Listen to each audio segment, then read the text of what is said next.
Aš dažnai sakau, kad mes esam vertėjai tarp valstybės tikslų ir klientų poreikių. Mes analizuojam, kokie yra valstybės tikslai, juos verčiame lėšomis, pinigais, kurie reikalingi klientam gyvendinti jų projektus ir pasiūlom jos finansinių priemonių formą. Kaip tai vyksta? Iš tiesų, mes atliekam tai vadinamus poreikio vertinimus, atliekam klientų apklausas, interviu su finansavimo partneriais, kurie taip pat veikia rinkoje.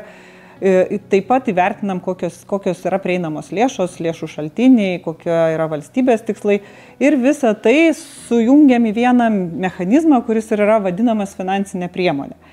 Kaip pavyzdį galėčiau pasakyti, tarkim, valstybė nori skatinti inovacijų diegimą versle. Tokiu atveju mes pasižiūrim, tai ko reikia, kad verslas norėtų tas inovacijas diegti.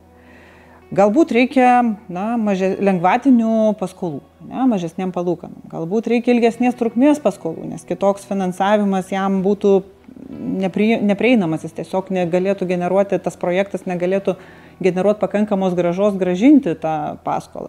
Galbūt reikia sustiprinti kapitalą, tai reiškia, kad reikia gauti investiciją, kuri leistų sustiprėti ir įgyvendinti projektą ir tada eiti finansuotis iš kitų finansuotojų finansavimo partnerių rinkoje. Mes taip pat kalbame su finansavimo partneriais, o kaip paskatinti juos suteikti tų pinigų, kurių reikia klientam. Ir tai irgi galima įvairiom formom.